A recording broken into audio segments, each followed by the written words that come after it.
Tennis IQ podcast. I'm Josh Berger. And I'm Brian Lomax. And in our episode today, we're going to be speaking with Angelo Rossetti. Angelo is well known in the tennis and coaching communities as someone who's very positive, very generous, and a wonderful influence on his students. This conversation is pretty wide ranging, but if I were to highlight a theme, I would say it is the power of purpose and heart. So for those of you who do not know Angelo, he currently serves as the Director of Racquet Sports for the Inspire Tennis Academy and the Tennis and Fitness Center of Rocky Hill. He is a USPTA P1 Elite Professional. He's PTR Certified, a USTA High Performance and Mental Skills Certified Coach, and he's also a ITPTA Certified Pickleball Teaching Professional. As you'll hear about in our conversation, Angelo is also a two-time Guinness World Records title holder of two different tennis records, the longest tennis rally and the longest tennis volley rally. Lastly, Angelo is a published author. His book, Tenacity, so that's tenacity with two N's, The Tenacious Mindset on and Off the Court, is based on his mental skills blog for tennis players and athletes. He also has an online mental skills course with the same name, which can be found at tenacity.org. We hope you enjoy this very interesting conversation with Angelo Rossetti.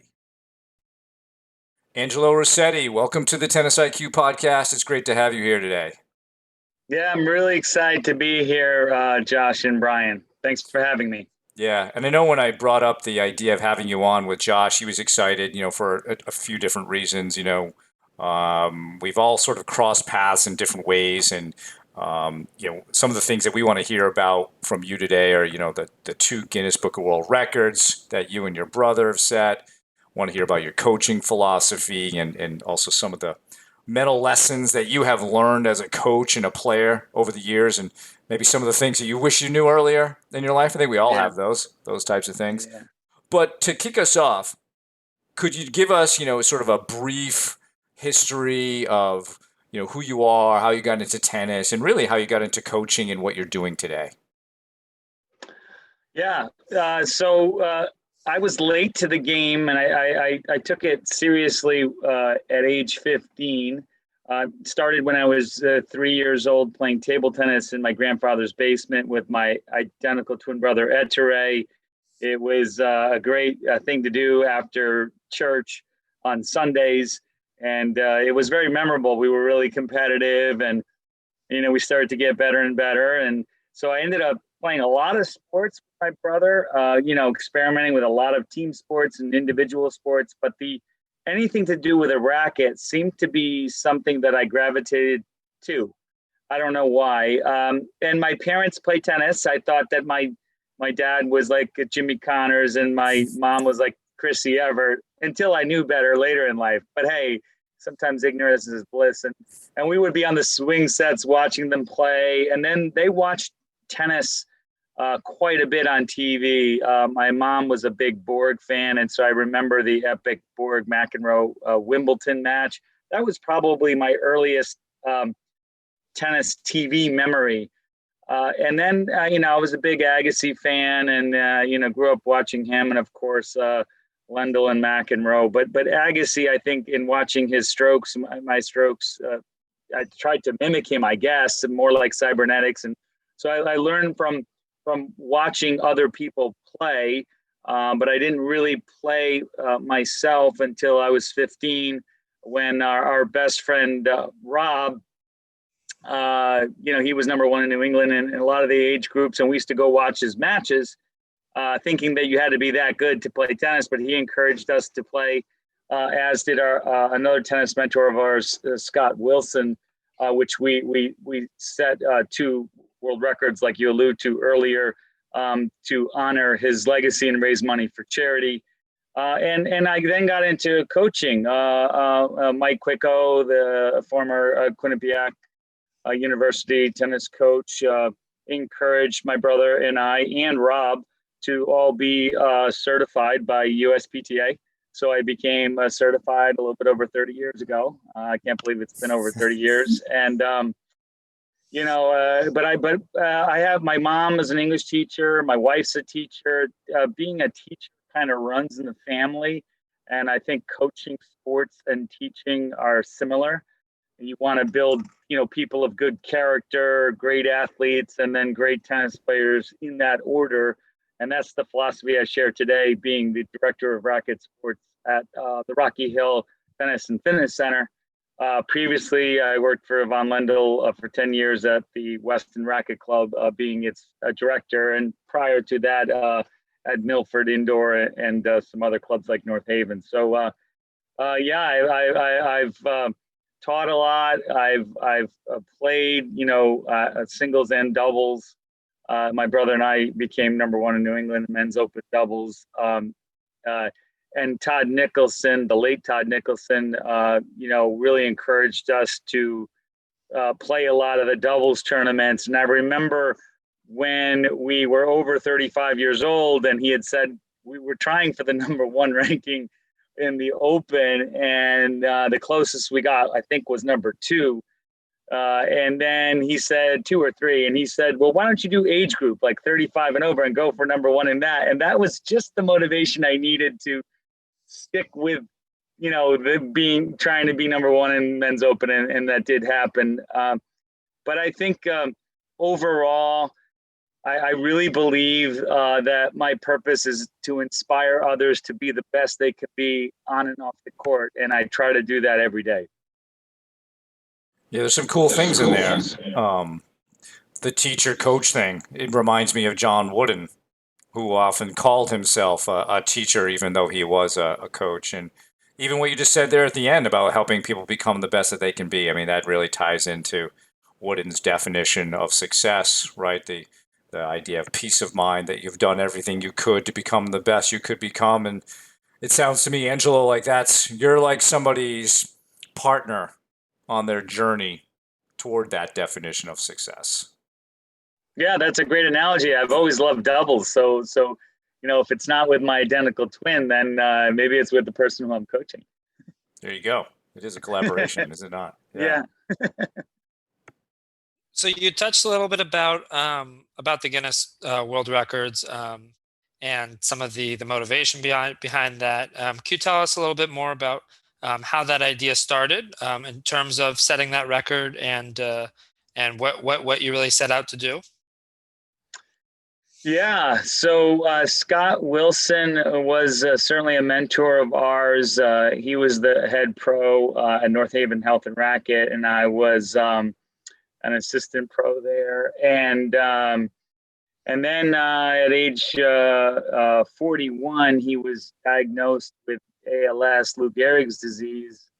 He was a big fly fisherman, and he was feeling numbness in his toes, and so they originally misdiagnosed it as Lyme's disease. But then he wasn't quite right, and he had to kind of stop playing tournaments and things like that.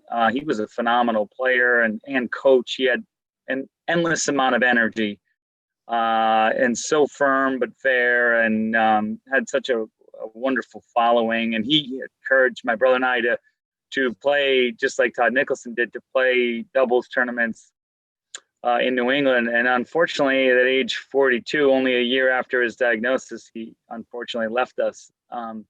So my brother and I were really unsettled. And one day my brother was at a car wash, and while his car was going through, he saw a Guinness Book of World Records sitting on the table, and he called me up immediately on my cell. And I don't know, it was like telepathy, but he said, I have a great idea to honor Scott's legacy. And we both at the same time said, set a Guinness World Record, and like, yeah, that's what I was going to say. I'm looking at a book right now, and I'm in the sports section, and there's a couple of records in here. So we're like, okay, let's pick the easiest one. And so it was, hold 23 balls in one hand. It was most number of serves without a double fault, 10,000, I think. And then it was, hitting 2 balls at the same time. And that was like 2,000. And so we're like, none of these are easy. So forget easy. We said, let's pick the one that is the most real. And so we found the longest tennis rally. And so we kind of made it our own. Everyone else, based on our research, had started with a feed out of the hand. And so we said, well, why don't we make it more real than that? We'll start with a serve and return, and then we'll just play the point out at the baseline rather than just some people came to the net and were very, very close and volleyed back and forth. And we didn't want to make it kind of fake or not real. So we said, let's do that. And so that was in, 2006. 2006. Yeah. And then you have to, file an application. You have to prove that you're a person in good standing in society. And there's all these, so luckily I passed that test. But then, it takes a few months, believe it or not, 3 to 6 months for them to actually get back to you. And then, you have to declare a certain date that you're going to try to break the record.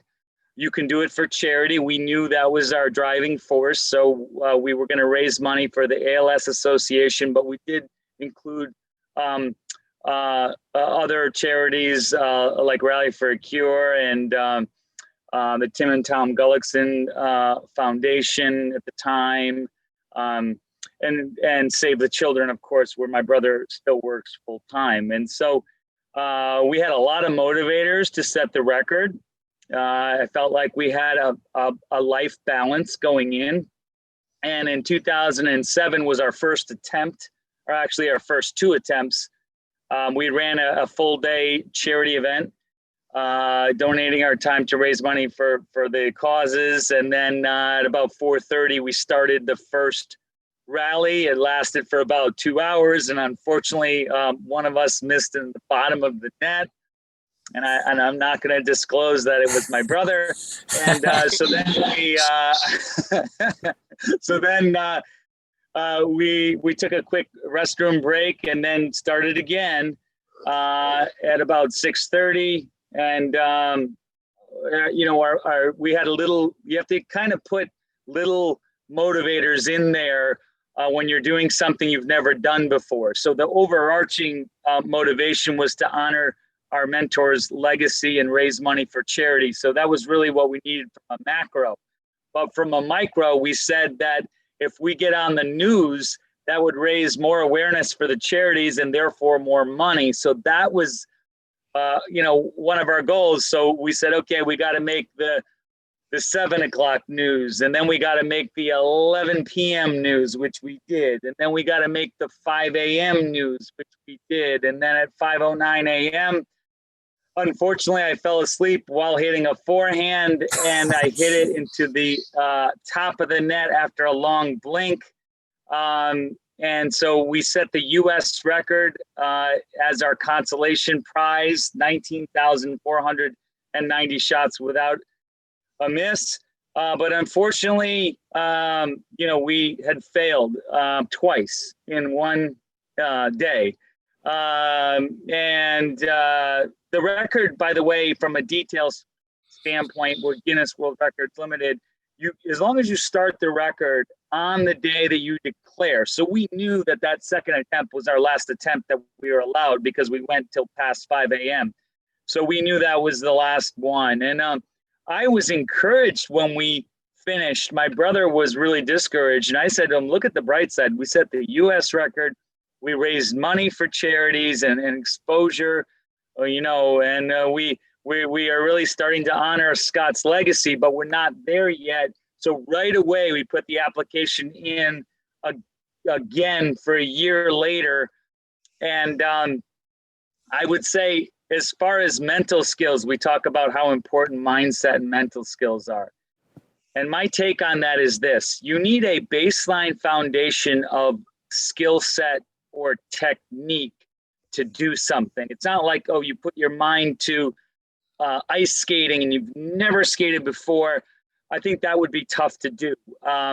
You can read about it, you can imagine it. Usually I use imagination instead of visualization, but that's another story. But in any event, you can visualize or imagine yourself doing it, but you do have to do it and acquire that skill. So there is skill acquisition, but then once you have a baseline foundation of skill, then it's all in your mind, whether you can achieve something or not. And so with the rally record, it was not a doubt of if we were going to set the record. It was just when. And going into our first record, so here we have a wife and 2 children each. And sometimes the wives are more demanding than the kids. And so, we would sneak off and try to practice, and they would call us on our cell, like, what are you doing? We're just practicing for this world record. Like, you're doing what? Dinner's ready.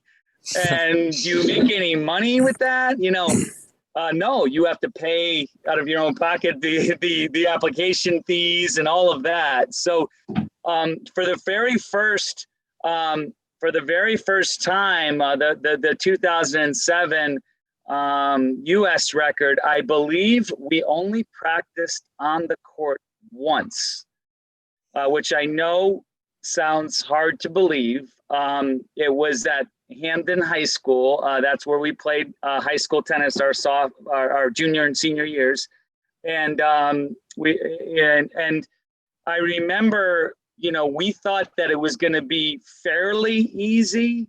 And so we started a rally and we practiced for an hour, and we missed, I think it was about 5 times in that hour. And we said, this is extraordinarily difficult. But we said, it's too late. We already announced the date of the charity event and everything. We can't go back on it now. So, it was almost like, when you set a goal and then you have those low moments of disbelief or lack of confidence, that, then you have to go remind yourself of why you're doing it. And we weren't going to be embarrassed if we missed, because it wasn't about our own ego. There was no money to be made. We were doing it to honor someone's legacy, someone that we cared about so much that wasn't on this earth anymore. And so once you put your motivation in the hands of something that is much more important and bigger than yourself, then fear goes away, because fear is a protection mechanism for your own ego. And once you remove your own ego, then you don't have to worry about fear. And so that was, so we knew we were going to try it again. We knew we were probably going to practice more, but I will say this: it's not just we went out there rogue. Oh, these guys think they're that good that they could not practice and set a world record. It was not like that at all. It was more that my mind was on the world record every waking hour and when I was sleeping for an entire year, almost like a mental jail. For an entire year. So the physical practice was 1 hour of practice, but the mental practice was unlimited. I can't really put a timestamp on just me imagining what it would be like to arrive at the court, open the balls, have the umpire there, the adjudicator. I knew there was going to be people around, and one of the things I developed in especially going into the second world record on Federer's birthday of 2015 was the Elvis principle. And what that was I said to my brother, look, we have to plan for our distractions. We have to rehearse, visualize, imagine our distractions, not just it going well, but what if it doesn't go well? How are we going to respond? And so, what I said is, if Elvis walks in the room, if he walks and we see him walk in, we say, oh, there's Elvis. That's nice. Stay focused. And that really worked. And I really felt, especially going into the second world record, but even the first, that at a moment's notice, if the Guinness World Records folks said, there's been an error and you have to start the record this minute, right now, I could still break the record. That was my ongoing mindset. It wasn't building up to a crescendo, that the purpose was so strong and the commitment was so strong that it was just whenever the date came, that was it. And to give perspective of what, happens to a tennis ball, when the fuzz wears off, there's a little bit of glue and a little bit of peach fuzz, like a peach, but it looks like a planet with, the green waters and the brown earth. And actually, if you go to the International Tennis Hall of Fame, there's a display with our original certificate and the tennis balls, and also the counters that we had crazy glued together so they can't move them anymore. But the first record, was something that we did one and done. So in 2008, we started, in the morning at 9:30 a.m. and we went all the way till a minute past midnight. We had arrived prior to a 9 a.m. start. We were predicting a 9 a.m. start, and but when we arrived, we had to talk to the fire marshal and the police chief about the charity event, and then we also had to do all of our media interviews. There was an interview with Channel 8 and CNN. And those were unexpected. We didn't know that many people knew about it. But again, that was like the Elvis principle. It was, okay, no big deal. Do all the interviews. You guys, is that good? Yep. Okay. Now we'll start our record. So it was 30 minutes of interviews.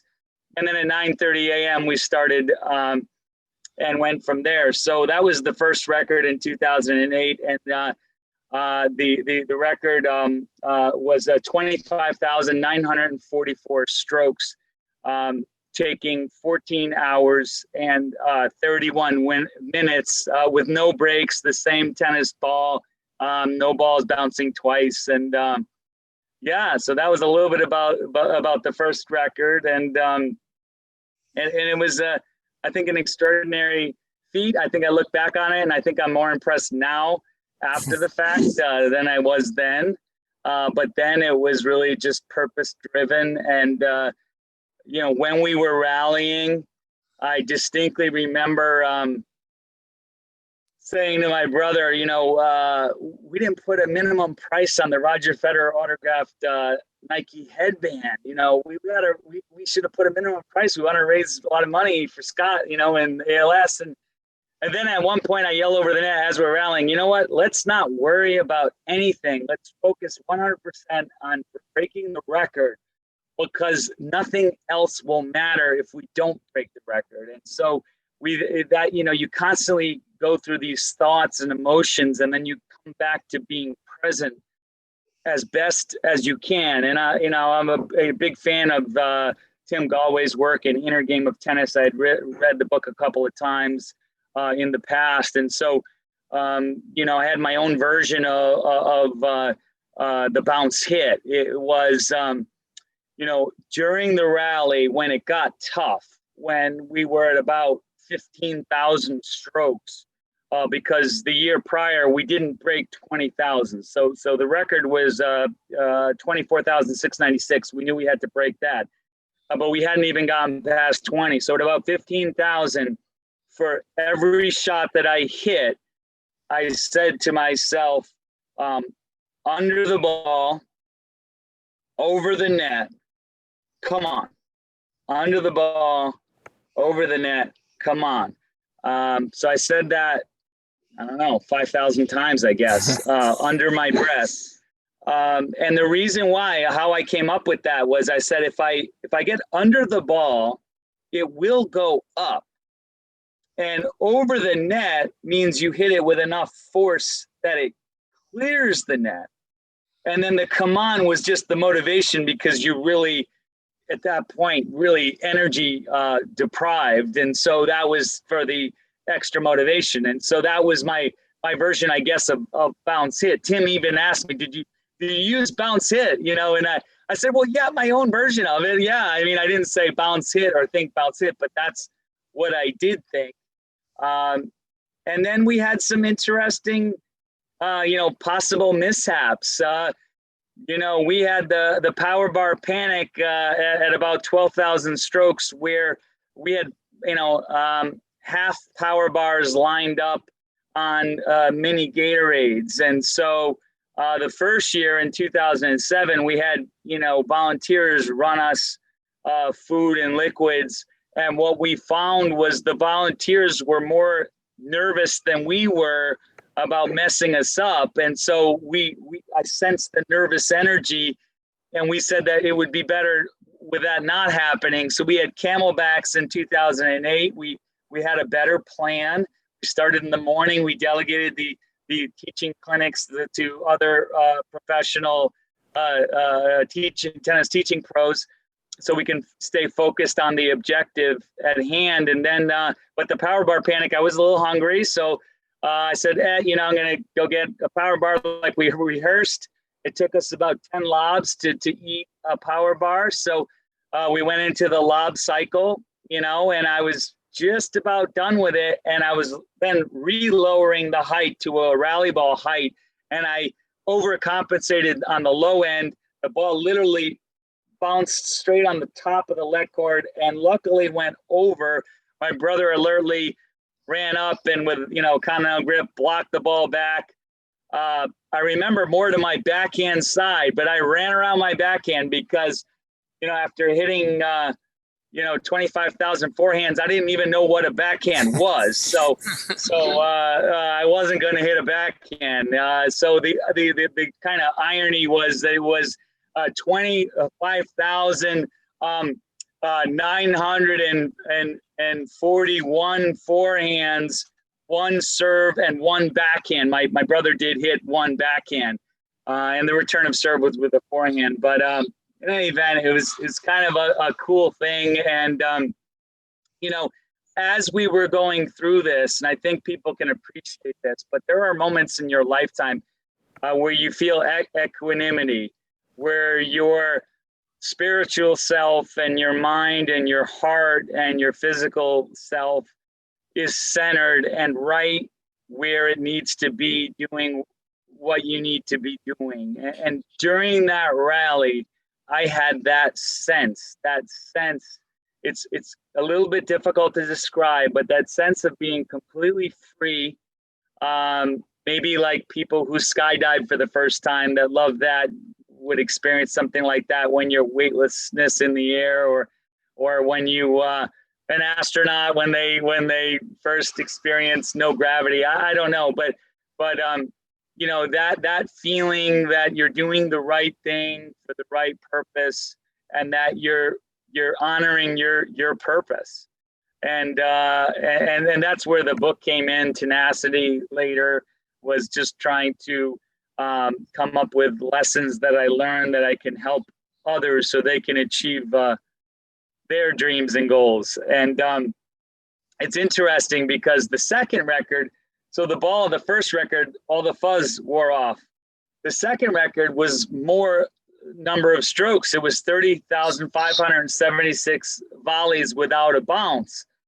You would think that, the friction would wear off that. But if you look at the ball, it just got darker, but the ball, it looks darker, but the fuzz is still there. The fuzz is still there on the volley one. So it goes to show that the court is what wears out the ball, not the strings, which is just interesting. Things that I really wouldn't have known not that I was doing that to test that, but and that one we did to honor also, our favorite player, Roger Federer, and all of his accomplishments. And so he's such a class act. And we set the second world record on 2015 on his birthday, and again raised money for Save the Children and several other charities. So and that record, we put much more practice into that, and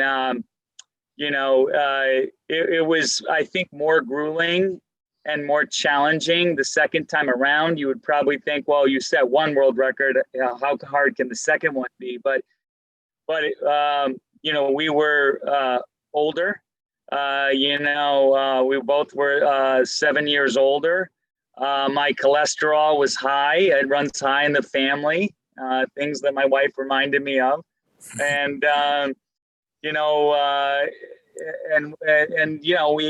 I was full-time teaching pro, so more aches and pains. I had knee surgery on my left knee, my meniscus. So I had a lot going on, physically. But again, the records are, I would say, almost nothing to do with physical. It is emotional, mental, your mindset, your purpose. Those things are more important. Physically, yes, but not all physical. And so we prepared more for the second record because we had more ailments and things. My brother had a wrist issue and things like that. And then we had a mental skills coach as well, Larry Lauer, of USTA. I had done the USTA high performance mental skills certification. And so when we were planning the second world record for charity, I had asked Larry, hey, can you help us a little bit with being our mental skills coach? And so we had some conversations, some Zooms, and I think my biggest fear was about a week or two, maybe about a week out. We were rehearsing on Friday night. So every Friday night I would keep the club open, and we would, strain our bodies and minds prior to the practice. And so what we did was we would, and I don't recommend this. I don't recommend this for anybody else. But I wouldn't eat. I wouldn't drink the night before, and I wouldn't go to bed, so that I would be tired, thirsty, and hungry. And then I would work the entire day. And then, so would my brother, and then he would meet me at the club at about 6:30 p.m., 7, and we would do our volley rally from 7 to about 2 a.m. Every Friday. And we did that for a month or two going into the August 8th of 2015. And so it was much more rehearsal, much more planned for the second one than the first one. The first one, though, I will say, we did rally over a double net. We didn't do that the first year, so our preparation got better. The first year was 1 hour practice and your mind on it and your heart on it all the time. The failed attempt, the U.S. record. Then the first world record, it was a lot of practices, a handful of practices over a higher net. And then we doubled the height of the net because we said that most tennis misses are in the net, and that the two misses we had in 2007 were both in the net. And so we said if we took the net out of play as an obstacle, then we know we can do it. And when we got tired and fatigued, the average ball height would go down, not up.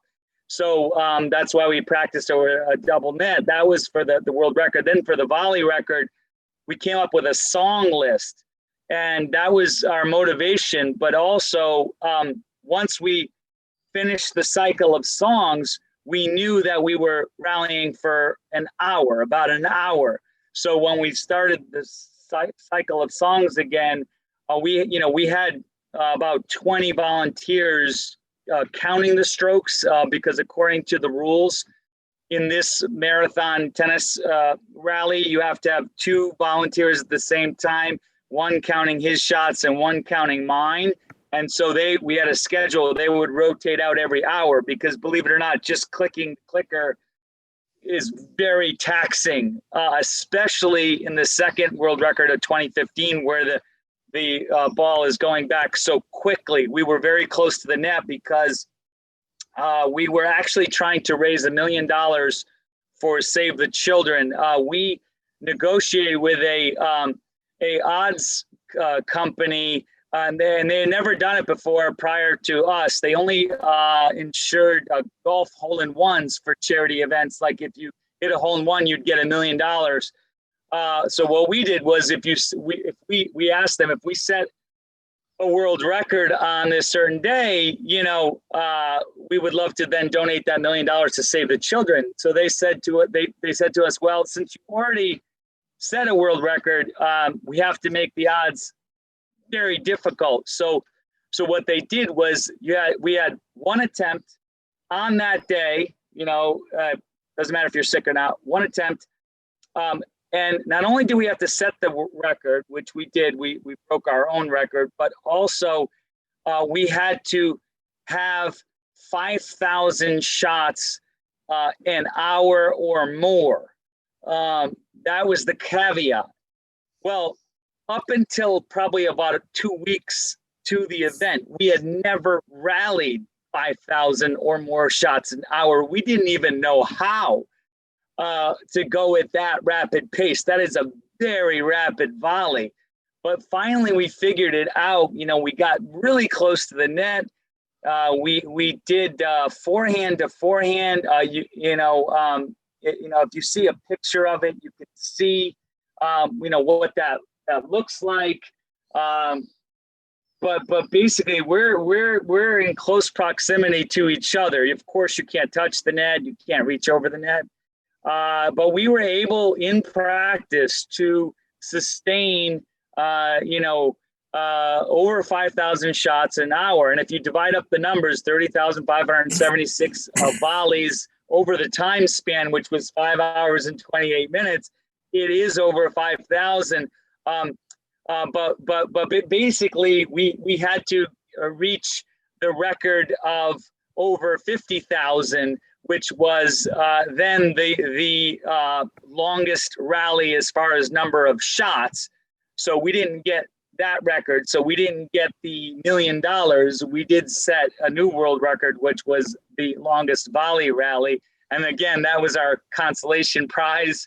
But also we raised over $117,000 for Save the Children. So that certainly was rewarding. And, the interesting thing, Josh and Brian, about that record was that I had a concern about using the restroom during the rally. So I purposely erred on dehydration and starvation, because I said that's taxing over time and maybe I won't notice.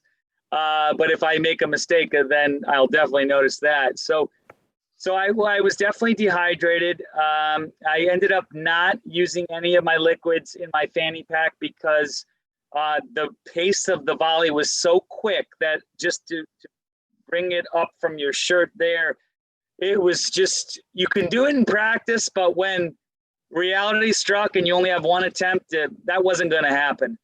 And so, no eating, no drinking, nothing. And so then when we were done, I remember standing, and there was a lot of kids from Hartford that had come down to be inspired by the attempt and the subsequent world record. And so we were signing autographs, and I remember we had an ambulance there just in case something would happen with someone else. I didn't think it was going to be me, but I felt lightheaded. So they had me sit down, and then they, said, why don't you come into the restroom? And they cut open my shirt. They took all the vitals, and, it was very dramatic, I guess. And so they gave me an IV on the spot, and then they brought me to Norwalk Hospital. I had another IV, and I had the best cheeseburger I've ever had. And I'm telling you, hospital food isn't stellar. Nothing against hospitals, but because I was so starved for food, for like real food, because I was also, I dropped my cholesterol. I wasn't drinking coffee at the time. I dropped, I think, 15, 20 pounds to get ready for this record. So as it was, I didn't have a lot of extra body fat to throw around. So I think that's another reason why I got dizzy and everything. But that was after the fact. So adrenaline was getting me through it, and my purpose was getting me through that. That was after the rally had ended. We had set the second world record. But I guess, my main thing is I used to think that dreams and goals had to be achievable. So all my life I was going by, SMART goals and the A is achievable, and then I don't believe that anymore. Goals and dreams should not be achievable. And as Muhammad Ali once said, that nothing is impossible. Impossible is an opinion. And, I believe that achievable is someone's opinion. And so, in setting both records, I came up with this thing of, dreams should not be achievable. And if they are achievable, then that's not a dream. That dream is not big enough. And, so yeah, that's a little bit or a lot about both records, but I'm certainly hoping that these records live on to inspire others to do great things. And that's why I share this story, and I'm hoping that also with the people that I hit with and coach, a young 11-year-old girl and her dad said, "Oh, we maybe should try to set a tennis world record of our own." And we even helped friends of ours try to break our first record. We got that promotion company to put up $1 million, and we paid the insurance premium to try to have them have a competition to break our record. But unfortunately, they didn't. But we were in it for the big picture and the right purpose. I mean, there's so many, it's a fantastic story, right? So many sort of mental skill lessons there, Angelo. And part of it reminded me of like Jim Lair talks about the training of your physical energy, your mental energy, your emotional energy, as well as, the spiritual piece, which I think is a big piece of what you and your brother were doing, right? They had that purpose of what you guys wanted to achieve. So I thought, those were definitely themes throughout your story that were really, really probably very facilitative of what you guys were able to achieve. So that was very cool. I thought also the use of imagery. You called it imagination. It's often called visualization, but Yeah. a lot of sports psychology literature is referred to imagery. Imagination is probably really the same Yes. thing, but your purposeful look at everything that could happen just reminded me of what Novak Djokovic does. When we talk about an elite athlete who uses visualization or imagery a lot, he's the kind of guy who looks at what could happen in a match, and I want to be prepared for it.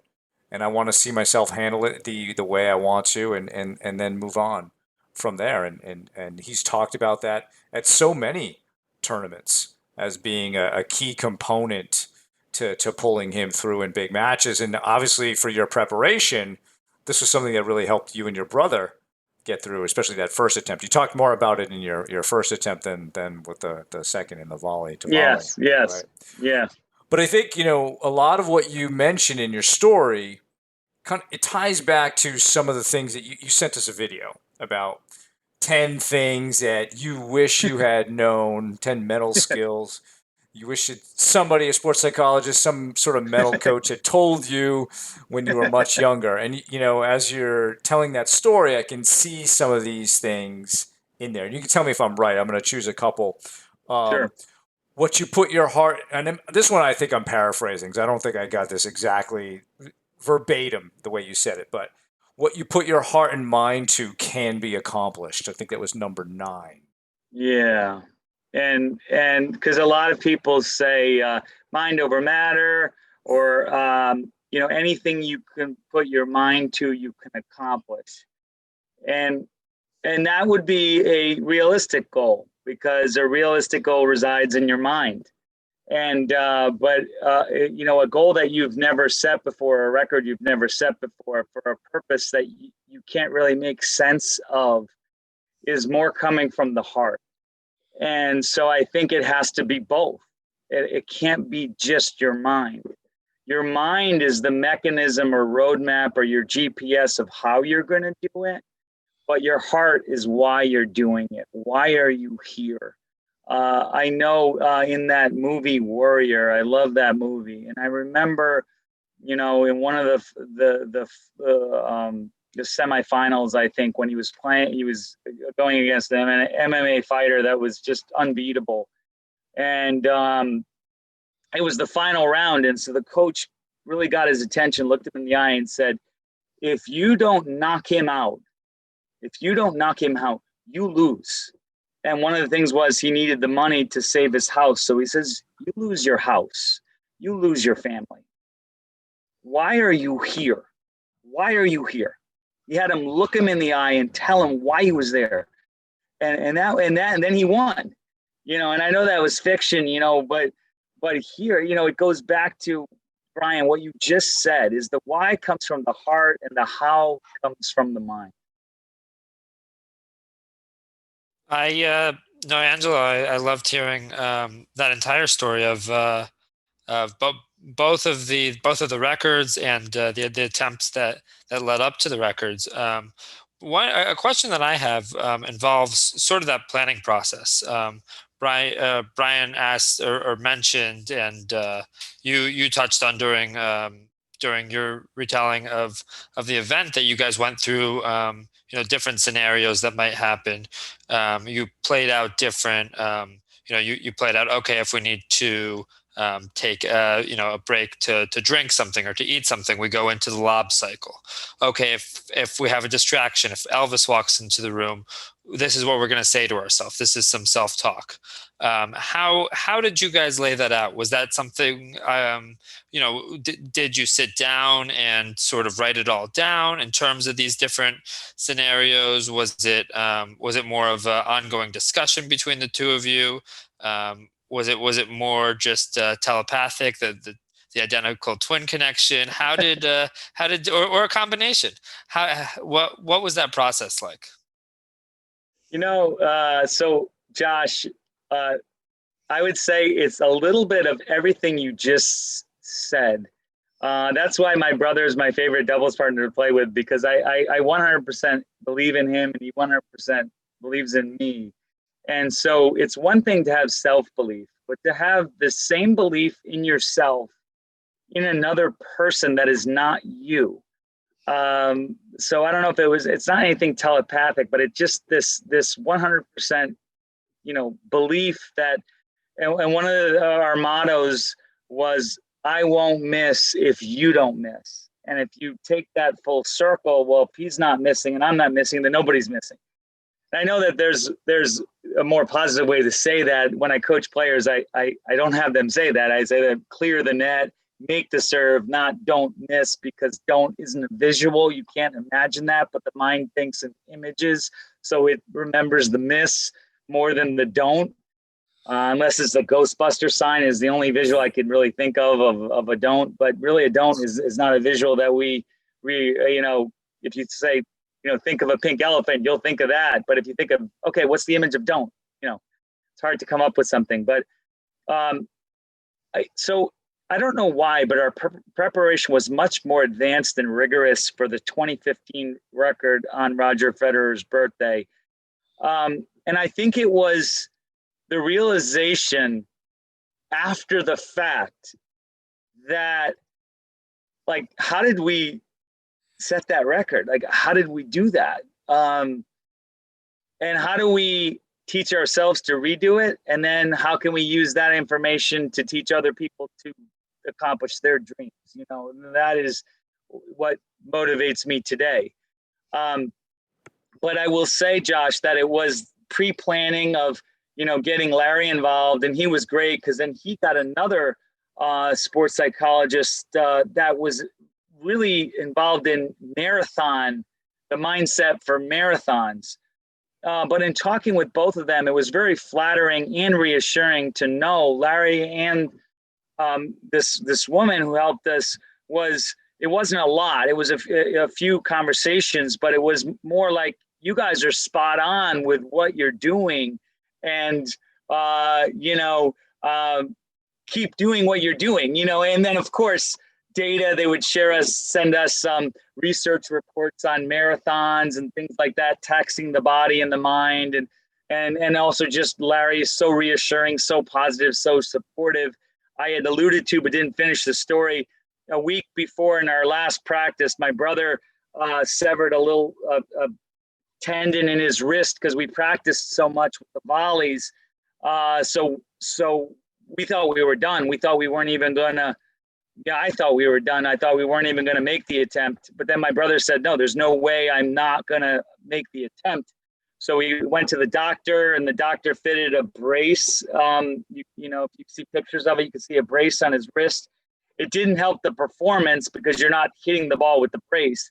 It just trying to, deal with the injury. And so I emailed Larry. I never forget. I emailed in a panic, and I'm not one to panic, but I emailed in a panic, and I said, do you believe in mind over matter? Because my brother has an injury, and the mind is going to have to take over. And so he said yes, more or less. He said yes. I said, okay, that's all I need to hear. It's possible, but again, that goes to the heart and mind thing. Logically, my brother had no business volleying for 30,576 shots. He had no business doing that. But when your heart is there, it just goes beyond the pain and discomfort and the fear of further injury or missing or embarrassment or any of those. Like embarrassment is such a minuscule thing when your purpose is so big. But then more specifically, Josh, yes, we did have a plan. So we had our playlist. We timed, we chose songs from new and old that we loved, that inspired us, some sad, some happy. We had pictures of our family in our pockets. Every time on Friday night when we finished the rally at around 2 a.m., we'd go to a local diner, get coffee, debrief the practice, write down our reflections, what we were going to do better the next practice. If we had to use the restroom, what would that look like? And if we ran out of water, what would that be like? And if we had to volley with two hands, what would that be like? Matter of fact, I was fully ready and prepared. I had rehearsed that halfway through I was going to go to a two-handed volley to support my right arm. But again, when game day goes on and you're volleying at such a rapid pace and you're in the flow, I made the executive decision not to put the second hand on there. I didn't risk it. I didn't risk sipping water from my fanny pack, even though we had rehearsed that. Rehearsal, physical and mental, was critical to the success of the second record. And a very funny story was, so at about 2 a.m., we finished our debrief. I'm driving home with my Volvo on 95. And then a police officer pulls me over. It was about 2 a.m.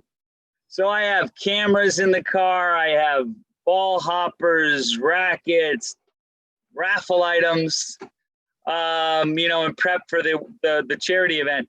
And so he said, he looked in the windows, and he's like, where are you coming from? I'm Weston Racquet Club. He's like, and what were you doing? I'm like, you're not going to want to know, or you probably won't believe it. He goes, try me on for size. And I said, well, we're trying to set a Guinness World Record, for the longest tennis volley rally to honor our mentor, honor his legacy, raise money for charity.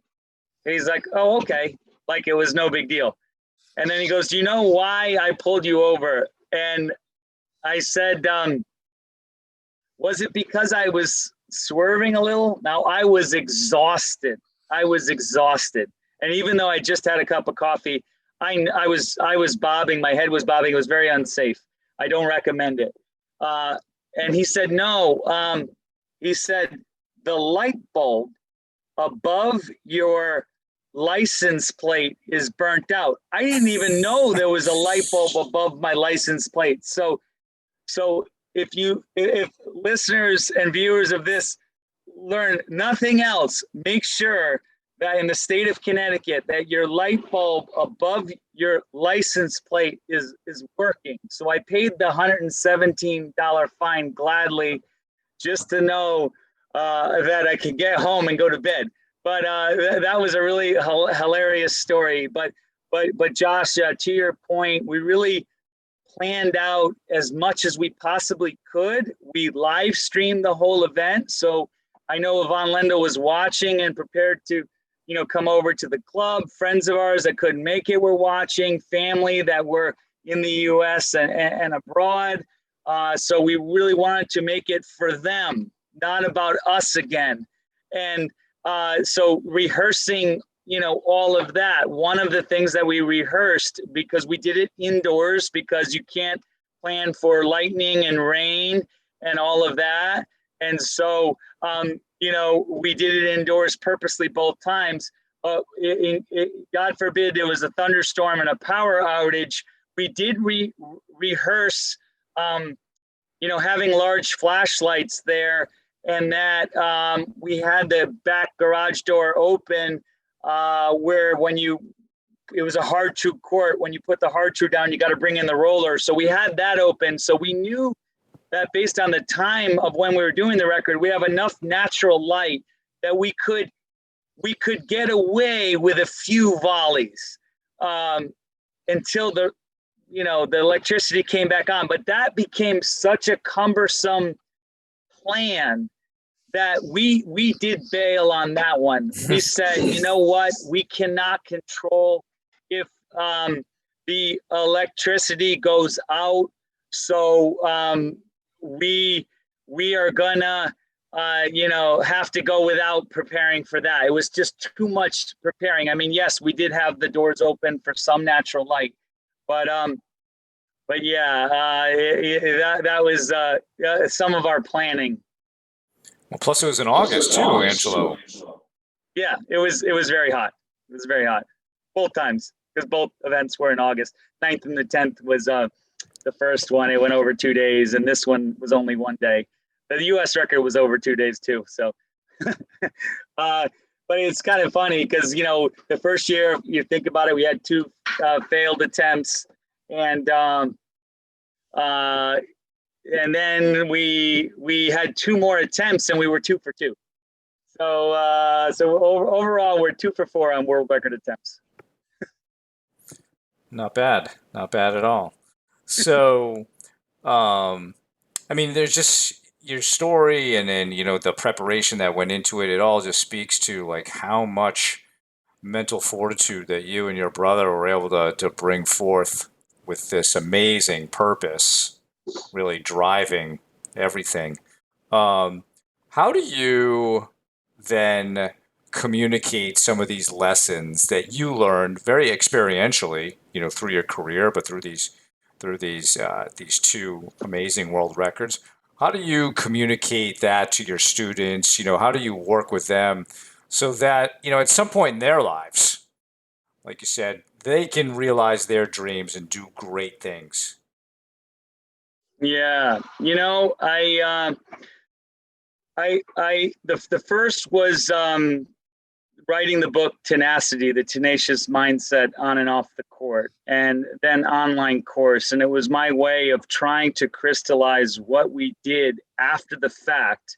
Some of it was beforehand, but a lot of it was reflections after the fact. Kind of like I've heard people say, and I completely believe, that,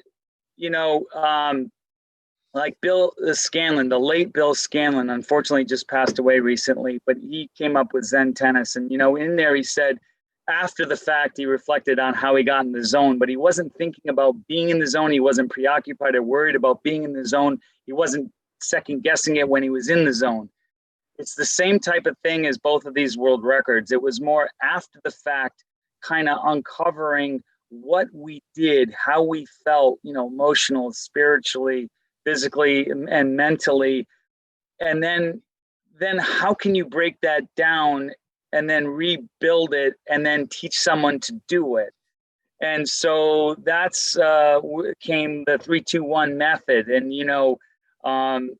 my original inspiration was the Inner Game of Tennis from Tim Galway, and then Sean Brawley for sure, great guy. And so Tim mentored Sean, who then mentored me, and then every Monday we would hit for an hour or so and just talk, and and then the 3-2-1 method. He kind of said, why don't you come up with something and make it your own? So I came up with the 3-2-1 method, and it was a way to take, let's say, these abstract mindset thoughts, plans, strategies, and crystallize them into something that's tangible, because still the mindset and mental skills are very intangible. You hear Djokovic, after winning the French in the post-match press conference, kind of talk about he's had much more mental preparation, the two voices. He said there's always a voice that is for you and against you, let's say the devil and the angel, the naysayer, and that, and going with Tim Galway, Inner Game, and the voices there, and your self one and self two. It's the critic and the doer, and you don't want to be the critic while you're doing something like this, because you can't afford to miss. And so the 3-2-1 method, after spending some time with Sean, is, I said, well, tennis is, it's not like golf. If it was golf, it would be as easy as 1, 2, 3. But I said tennis is easy as 3-2-1 method. So I developed these scorecards, these spreadsheets, so people could then, document their controllables like spin, balance, height over the net, the shape of the ball, rising, placement, things like that. All are key parts of the sport of tennis. And so, that is how I came up with the 3-2-1 method. And then since I came up with it a few years ago, I use it every day in every lesson I ever teach. Whether the person wants technique, whether they want to just hit, whether they want to work on their anxiety, whatever it is, I use 3-2-1 to apply to what they're looking to accomplish. And so for me there, it was something that made mindset and mental skills easier to do, kind of pulling it from the inside out based on 3 key things of awareness, kinesthetic awareness, auditory awareness, what things sound like, and then visual awareness, third, being the most difficult. But really going by what things, how things feel. Yeah, well, I'm glad. I didn't know about your connection, or prior to our conversation, didn't know as much about your connection with Sean. I knew about your inspiration from Tim Galloway, but I was mentored by him as well, and we had him on in a recent, fairly recent episode of the podcast. So that's very special to hear about. And no, I think that's something I think about within my own coaching on a daily basis, in terms of taking what you've learned in terms of learning from different mentors and learning from your experiences, but really making it your own methodology, your own figuring out what works best for you, and then bringing it with you, with each individual or each group that you're with. So that's definitely really, really inspiring. And it seems that, maybe correct me if I'm wrong, but it seems like through some of your experiences, including these Guinness Book of World Record journeys and successes, that these helped you, these understandings came about, at least in part, through those experiences, and help you, on a day-to-day basis with the students that you work with. Yeah, and what I would say there is, I always go back to the records and think about, it made me think about life and the world differently, because the records weren't tennis. They were, but they weren't. And so then I try to apply that when I'm working with someone, because I realize it is 0% about me and 100% about that person. But where I come in is I use the records when appropriate as additional inspiration to tell them, yes, you can do something that you thought was impossible. I'm living proof of that. That's where my piece comes in. But, this pandemic has been really challenging mentally, with Naomi Osaka, her depression after the US Open and coming out with that and pulling out of the French Open. It happens to all of us. And so there was a student I was working with, and he was very good grades in high school. And, he had a tough time mentally and, had to go to the hospital for a couple of weeks. And so, when he came back, I said, look, I talked to his parents. I said, I don't think he should be doing clinics anymore. I think players like that would compare themselves to how they're doing with others. And I don't think he needs to have any perfectionism going on or comparisons or anything like that. So this player I thought was better suited for private lessons with me rather than clinics. A lot of people in clinics, they compare themselves to others, and that can be detrimental to their mindset. So I said, look, I take this as a challenge. This is why I'm here. To make this person feel better about himself and to get out of, these demons that he might have because of COVID, directly because of COVID and the isolation. So, so we went into doing one private a week, and my mindset going in was I was an open book. I was going to ask him the very first lesson, look, whatever you want, what would you like to do? We keep score, we don't keep score, we talk, we hit, whatever. So the first one was more just talking and hitting. But then after that, he got his mojo back and was, hey, tell me what I'm doing wrong with my backhand grip. And it got right into regular tennis lessons. Then it became 2 tennis lessons a week. And, the amazing thing was then we had, a junior team tennis match, and he ended up being the MVP and going undefeated. And so I remember, my wife saying to me, that made his weekend. And I said, that didn't make his weekend. That made his life. And, that's, I think, the type of coach I am. I really, listen and care. I think I try to care more about the person than the progress. And if I care more about the person, then you will have progress. And then with the 3-2-1 method, it kind of like puts everything together. But I think I have, some weight behind it because I have these world records, and I've, took them apart and put them together. So I kind of put all that in there.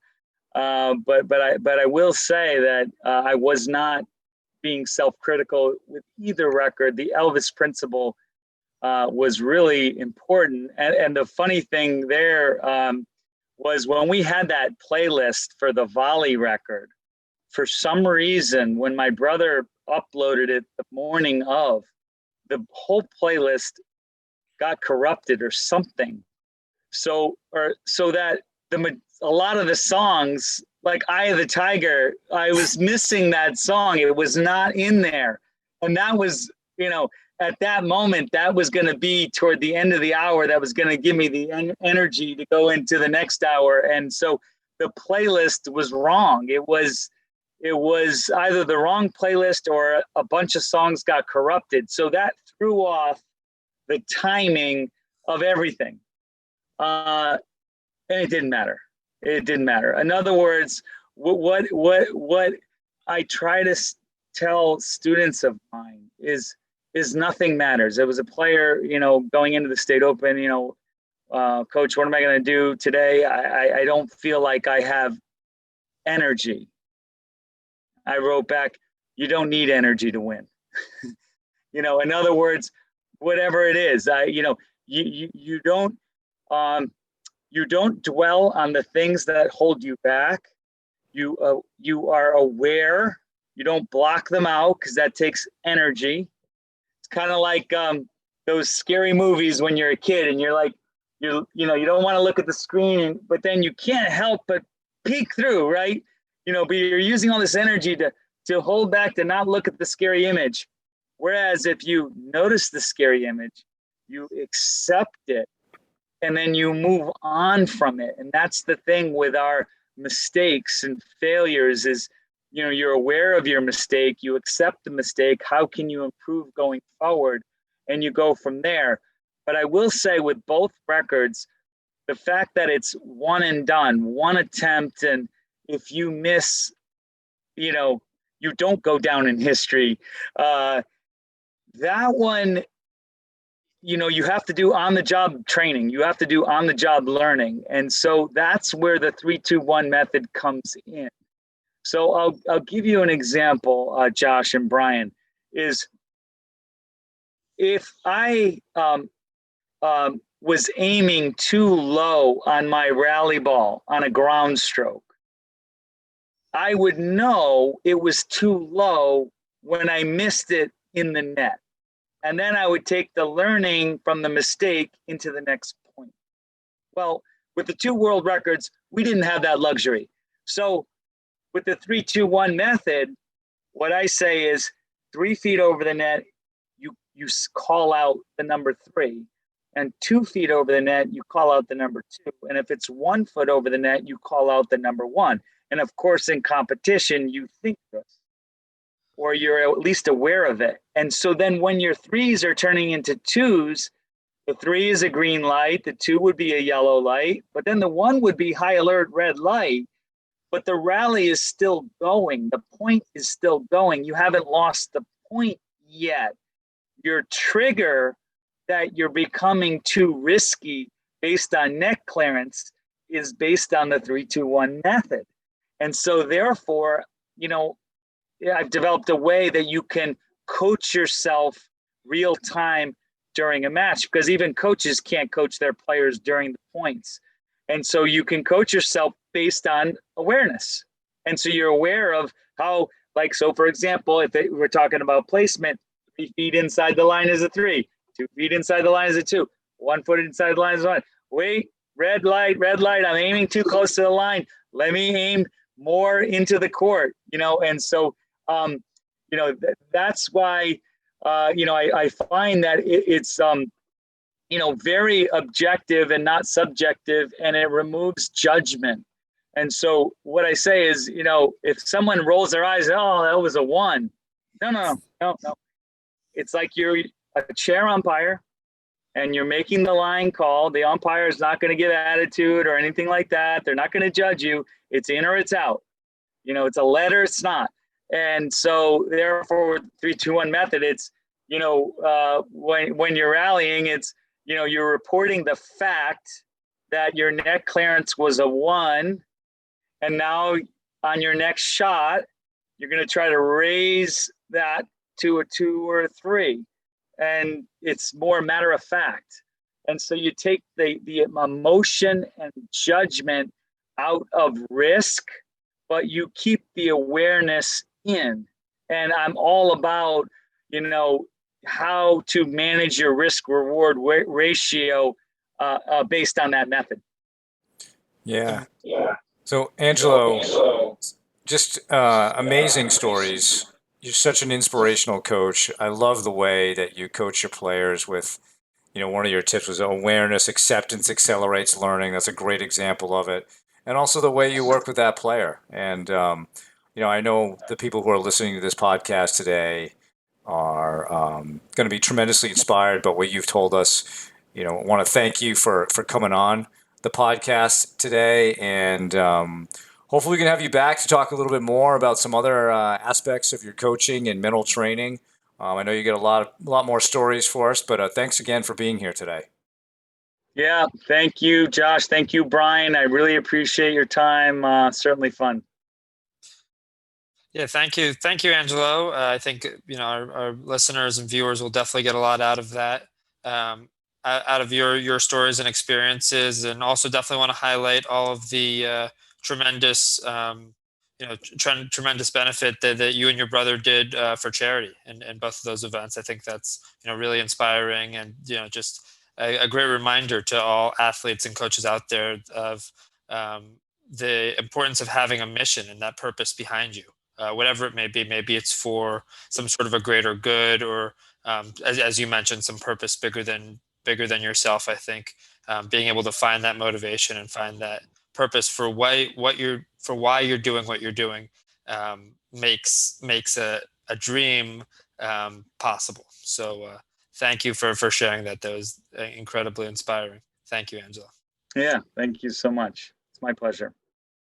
Well, that was an awesome conversation, Brian. I would say one of my biggest takeaways was about the preparation piece, and this is something that we discussed in our last episode, our most recent episode before this, episode 45, and this was definitely a big theme of the conversation, where Angelo was talking about how he and his brother really went through a preparation process and really thought about different contingencies, different scenarios that might play out during their record-breaking attempts. What happens if Elvis walks into the room? What happens if we need to eat something or drink something? What happens if, anything? Maybe the ball hits off the let cord. Maybe somebody hits the ball to your backhand side where you're trying to hit forehands.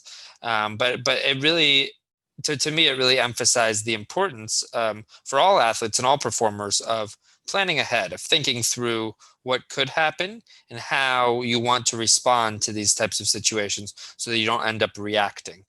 So that was one of my biggest takeaways from the conversation. How about you, Brian? Well, of the themes that I identified, that was definitely one of them, and it was impressive. It was interesting to see how they sort of evolved it from the first time they tried, which was not necessarily winging it, but not a ton, to like this ultra preparation piece where they were rehearsing everything. So I thought that was cool. I thought the other big takeaway, and I said it in the intro about the overarching theme of this whole thing, which was purpose and heart, right? Doing something out of that. And in the show notes, we're going to put in a link to Angelo's video on the top 10 mental skills that he wished he had learned when he was younger. And number 9 was related to this, and it was something along the lines of what you put your heart and mind to can be accomplished. And a lot of the inspiration for Angelo and his brother setting those records was to honor their friend and their mentor who had passed away. And it just gave them that much more purpose to do something. And it just speaks to that motivational, or sometimes we refer to it as the spiritual side of our training, which isn't necessarily a religious thing, but it's really more when we're doing something for a reason bigger than ourselves. And I think that Angelo and his brother, got a lot of power and inspiration out of that. And they also then did this for charity. So there was a lot of stuff, a lot of reasons for them to do this, and think of all the work they went through, Josh. The number of hours not only in practicing and rehearsing, but then just the actual time to do the record is amazing. And I can't even imagine how my arm would feel if I tried either one of those records. So just really impressive. And Angelo is just an impressive dude on his own. And I think he just lives that way, right? He seems to live for a bigger purpose, for serving his students, serving his community. And I think those stories that he told about the records really is just a tremendous testament to that and who he is as a human being. So, um, so Josh and I, we want to thank Angelo Rossetti again for coming on to the Tennis IQ podcast today. For more on today's show, please check out the show notes. If you have any feedback or questions for us, please email us at tennisiqpodcast@gmail.com. You can also use the Twitter hashtag TennisIQ. Additionally, please subscribe to the show on your podcast platform of choice, including YouTube, so you can be notified of new episodes. You can also check out our Instagram account for other notifications. Thanks again, and we'll talk to you soon in our next episode.